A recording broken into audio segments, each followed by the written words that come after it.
আমি আপনাদেরকে শোনাতে চাই 11টি টিপস দিতে চাই, যে টিপস গুলো আমাদেরকে সহায়তা করবে রমজান মাসকে সুন্দরভাবে কাটানোর জন্য।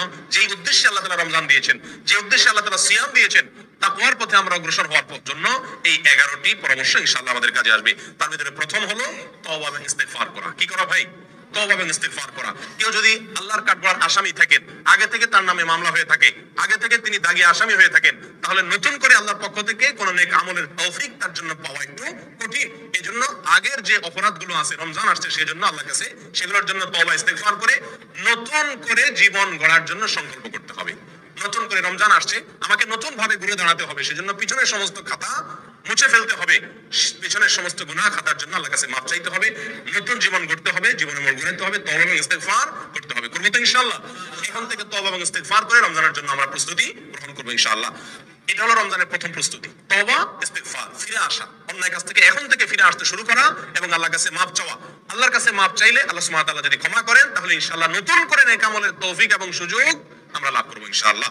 দ্বিতীয় যে কাজটি করতে হবে সেটা হলো কোরআন এবং সুন্নাহ রমজান মাসের যে সমস্ত ফজিলত, মর্যাদা, করণীয় কথা বলা হয়েছে, যে সমস্ত উপকারিতার কথা বলা হয়েছে, সেগুলো এখন থেকে বেশি বেশি আলোচনা করতে হবে, পড়তে হবে, জানতে হবে এবং কল্পনা করতে হবে। মাথায় বারবার রিমাইন্ড করতে হবে যে রমজান কিন্তু আসছে, জানো, আমার প্রবৃত্তি নিজকে নিজে বলতে হবে যে যে রমজান আসছে সেই রমজান আমার জান্নাতে যাওয়ার সুযোগ, সেই রমজান আল্লাহকে সবচেয়ে বেশি সন্তুষ্ট করার সর্বোত্তম উপায়, এই রমজান জান্নাতের বিশেষ গেট দিয়ে প্রবেশের এক সুবর্ণ সুযোগ, এই রমজান আমার পূর্বের সব গুনাহ খাতাকে মাফ করার উপায়, এই রমজান আমার জীবনকে পরিবর্তন করার উপায়, এই রমজান শয়তানের সঙ্গে যে আমার কুস্তি চলে, লড়াই চলে, সে আমাকে অন্যায় করাতে চায়, আমি ভালো থাকতে চাই, সেই লড়াইয়ে আমার জেতার সুযোগ, কারণ আল্লাহ শয়তানকে এই মাসে বেঁধে রাখেন, আমার সুযোগ এই মাসে আমি তাকে হারিয়ে জান্নাতি হওয়ার সুযোগ পেতে পারি। এই যে রমজানের যে সমস্ত উপকারিতাগুলো আছে, রমজানের প্রস্তুতি হলো আগে থেকে সেগুলো মনে মনে কল্পনা করতে হবে, আলোচনা করতে হবে নিজেদের মধ্যে, তাহলে কি হবে, রমজানের জন্য আমরা মানসিকভাবে কি হব, প্রস্তুত হতে পারবো ইনশাআল্লাহ।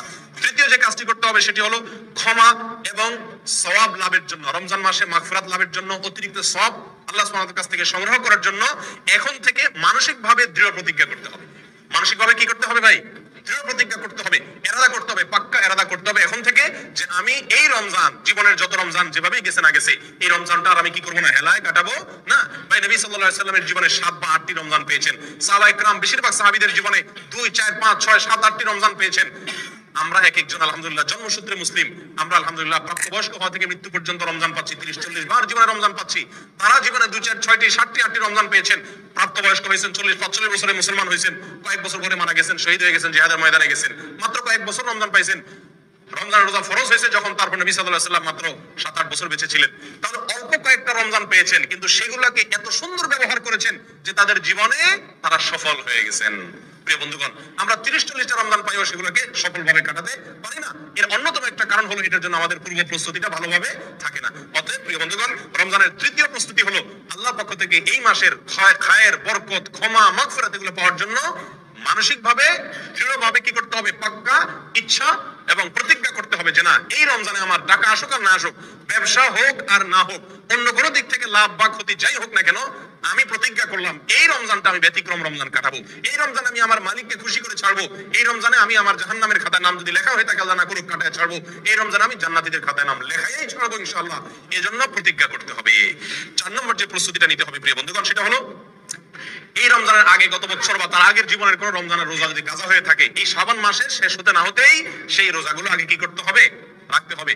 একটি রমজান আসার আগেই পূর্বের রমজানের রোজা কি করতে হয়, কাজা করে শেষ করতে হয়। যদি থেকে থাকে সেগুলো পূরণ করতে হবে। মা বোনদের থাকার সম্ভাবনা থাকে, তাদের শেষ করার জন্য উৎসাহ দিতে হবে। নিজেদের থাকলে কোনো অসুস্থতার কারণে বা কোনো কারণে যদি রমজানের রোজা বাদ দিয়ে থাকে, তাহলে এই রমজানের আগে সেগুলো শেষ করতে হবে। এটা হলো 4 নম্বর প্রস্তুতি।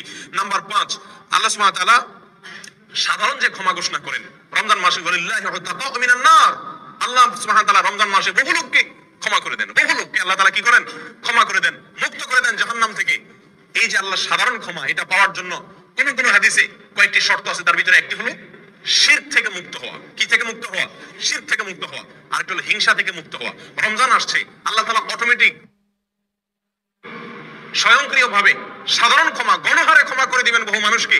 আমি আমার নামটাও সেখানে যেন ঢুকে যায়, বিনা কষ্টে, তার জন্য আমাকে দুটি কাজ বিশেষভাবে করার চেষ্টা করতে হবে। এক, অন্তর থেকে হিংসাকে মুছে ফেলতে হবে। দুই, শিরক থেকে নিজেকে পরিচ্ছন্ন এবং পবিত্র করতে হবে।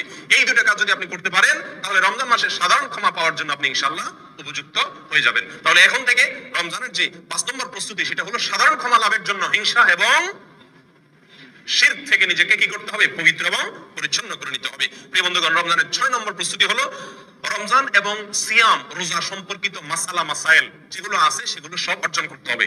ফরজ এর ইলম শিক্ষা করা ফরজ, সুন্নতের ইলম শিক্ষা করা সুন্নাত, ওয়াজিবের ইলম শিক্ষা করা ওয়াজিব। প্রিয় বন্ধুগণ, অতএব রমজান মাসে রোজা কিসে ভাঙে, কিসে দুর্বল হয়, কিসে সেটার মান কমে যায়, কিসে তার মান বাড়ে, কিভাবে করা উচিত, কিভাবে করা উচিত এই সংক্রান্ত জ্ঞান অর্জন করতে হবে। ঠিক না ভাই? ঠিক। এটা আমাদেরকে রমজানের প্রস্তুতির অংশ হিসেবে করতে হবে। 6 নম্বর। 7 নম্বর যে প্রস্তুতিটা নিতে হবে সেটা হলো পিছনের যে সমস্ত রমজান আমাদের কেটে গেছে, গত বছর তো আগের বছর বিভিন্ন রমজান চলে গেছে না, সেই রমজান গুলোতে আমরা আমল করতে পারি নাই অনেকে। ঠিক না ঠিক? রমজানের পরে আফসোস করি। আফসোস করে লাভ নাই। আগে থেকে ভালো করে প্রস্তুতি না নিলে আপনার সময় চলে যাবে ঠিকই, আবার প্রত্যেক রমজানের পরে কি করবেন? আক্ষেপ করবেন, হায় আফসোস করবেন। কোনো লাভ নাই, এটা অযথা আফসোস করা। প্রিয় বন্ধুগণ, বিগত রমজান গুলোতে আমি কেন নেক আমল করতে পারি নাই, কেন আমার তারাবিটা পড়া হয় নাই, কেন আমার কোরআন কারীম ভালো করে পড়া হয় নাই একবার, কেন আমার অর্থ সহকারে কোরআন বোঝা হয় নাই, কেন আমার কোরআনের হালকা বসা হয় নাই, কেন আমার প্রচুর পরিমাণ দান করা হয় নাই, কেন আমার অমুক কাজটা করা হয় নাই, কেন মিসকিনদেরকে ইফতার করতে পারি নাই, কেন রোজাদারকে ইফতার করতে পারি নাই, কেন দান দক্ষিণা করতে পারি নাই, কেন ওই আমলটা করতে পারি নাই, কেন তো সেই আমলটা করতে পারি নাই, কেন ইতিকাফ করতে পারি নাই, কি সমস্যা ছিল সেগুলো এবার রমজানের আগে চিহ্নিত করতে হবে যে গত বছর আমি কেন করতে পারি নাই। বন্ধুর কারণে, রুমমেটের কারণে, টাকার লোভের কারণে, কি সমস্যার কারণে, সেটাকে চিহ্নিত করতে হবে। করে এই বছর রমজানের আগে আগে সেই কারণগুলো থেকে নিজেকে পরিচ্ছন্ন করে নিতে হবে। তাহলে ইনশাআল্লাহ এবার রমজানটা আপনি সুন্দরভাবে এবং ভালোভাবে কাটাতে পারবেন। আল্লাহ আমাদেরকে তৌফিক দান করেন। প্রিয় বন্ধুগণ, 8 নম্বর প্রস্তুতি হলো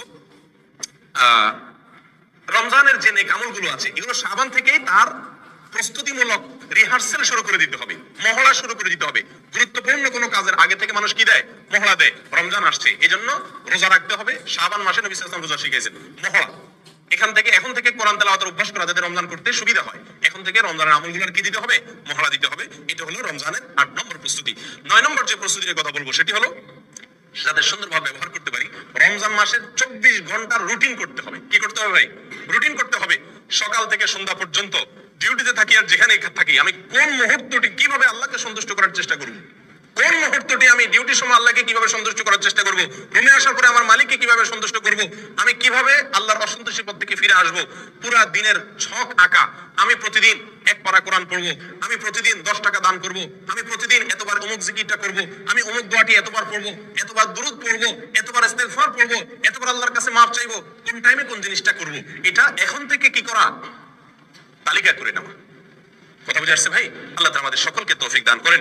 প্রিয় বন্ধুগণ, রমজানের শেষ 10 নম্বর যে প্রস্তুতি, রমজানের 10 নম্বর প্রস্তুতি হলো শুধুমাত্র হেলাল কমিটির দিকে চেয়ে থাকি আমরা শাবানের শেষ তারিখে যে রমজানের চাঁদ উঠছে কিনা। সবাই আজকাল এখন তো হেলাল কমিটিও না, মোবাইলের দিকে তাকায়, টেলিভিশন আর রেডিওর খবরের দিকে তাকায় যে চাঁদ ওঠার কোনো খবর আসছে কিনা। চাঁদ দেখার সুন্নাতটা পৃথিবী থেকে বিদায় হওয়ার পথে।